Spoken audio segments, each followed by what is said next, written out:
niwige kubiba, reka kwikumirako ivyo wari ukwiye gutanga. Uwikumiye ko ivyo yari akwiye gutanga bimukwegera umuvumo. Mu Migani 11 ku murongo wa 24 haravuga ngo umwe atanga isabagire akarushiriza kunguka, uwundi yikumirako ivyo yari akwiye gutanga bikamukwegera ubukene. Hepfo rero urahasanga umuvumo.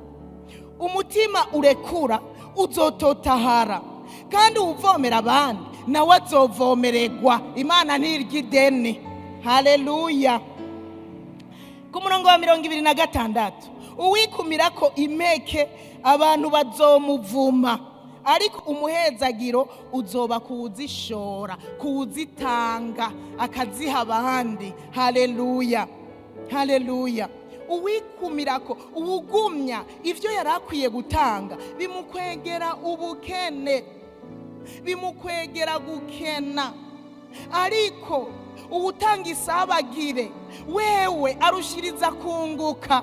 Haleluya, arushiriza kunguka. Gutanga isabagire nuguha benshi, suguha umuntu umwe, nuguha benshi, ariko apana gusesagura. Ndiko ndavuga gutanga, nimuhave mugenda muvuga ngo nabigishije gusesagura. Oya, nugutanga uko mwemu yera kurongoye, kuko hariho abazibira ijwi rya mwemu yera, kandi abo ntibazobona umugisha. Narigeze kubashingira ntawe ukuntu nazibiye ijwi rya mwemu yera.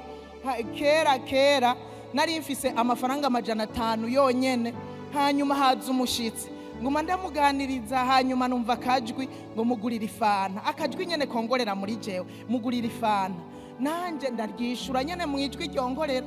Oya, 500 usigaranye, oya ntibishoboka. None rero muhira wasize bakome.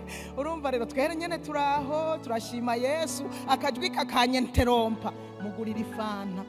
Oya, 500 hanyuma bizogenda gute? 500 hanyuma oya, 500 urumva sinari gusumiramwe abana ngo barye, ndayabanako. Hanyuma riraza n'ubugira gatatu, ndakomantara nguma ndamuyagisha, aratinda aragenda. Agiye arenganye metero zikeye, ndababwire n'impuzu nambaye nahatswe kuzitabura. Ndabura amahoro, ndabura iyonja niyomva, kakanoti ukamengo no gatabagura, kubera numva nyene ndabura amahoro ku buryo nca nkoranya abari mu nzu bose ndababwira ntibasha, reka ndababwira ibimbayeko. Ubigenza ukuntu nyene nanse kuzimana umushitsi, ijwi ryagumye rimbwira.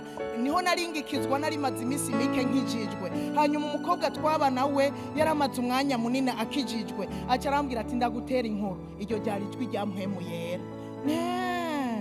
Kumbe ryari ijwi rya mpwemu yera, kandi mugana arumva ari umuntu ariko arampata. Kumbe ryari ijwi rya mpwemu yera. Ujya yutanga wagize umugisha. Ni none rero ushaka kuvuga ko aya 500 none hoho nahatswe kwimara. Ndabura amahoro.